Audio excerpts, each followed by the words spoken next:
এটা দিয়েই শুরু হবে।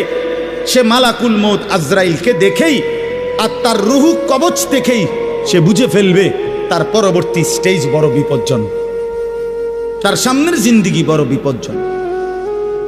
আল্লাহ তাআলা বলেন, সমস্ত নাফরমান ব্যক্তির জান কবজের মুহূর্তটা খুব বেশি যন্ত্রণাদায়ক, খুব বেশি যন্ত্রণাদায়ক, খুব বেশি।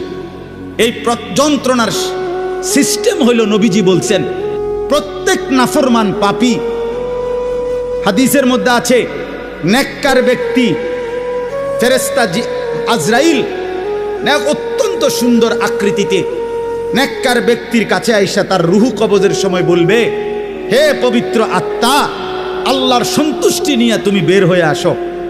আল্লাহ রাসূল সাল্লাল্লাহু আলাইহি সাল্লাম বলেন, কোন পাত্র থেকে পানি যেভাবে ঢেলে দেয়, এইটা যেরকম আরামসে পড়ে যায়, বের হয়, আল্লাহর কসম, নবীজি বলেন, নেককার ব্যক্তির রুহুটা মালাকুল মউত আজরাইলের হাতে এরকম আরামসে চলে আসে।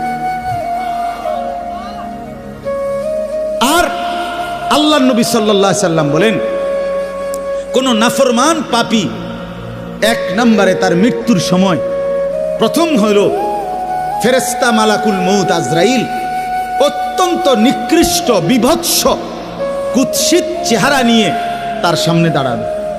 আমার কাছে আরবি কিতাব আছে, ইমাম কুরতুবির কিতাব আত-তাযকিরা, এই কিতাবের মধ্যে আছে, ইব্রাহিম আলাইহিস সালাম একবার আজরাইলকে বলছিল, আজরাইল, কোন নাফরমান পাপী ব্যক্তির যে সময় জান কবজ করো, তখন তুমি যেই চেহারা নিয়ে তার সামনে দাঁড়াও, ওইটা আমার একটু দেখাও।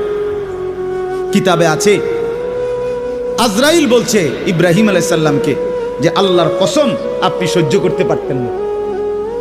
ইব্রাহিম আলাইহিস সালাম বলেন, না, তুমি আমারে দেখাও, আমি দেখুমই। তো আজরাইল ওই আকৃতিটা ধারণ করছে।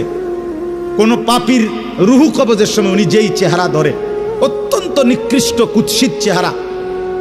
তো কিতাবে স্পষ্ট আছে, ইমাম কুরতুবী বলেন, ইব্রাহিম আলাইহিস সালাম চিৎকার দিয়া বেহুশ হয়ে গেছে।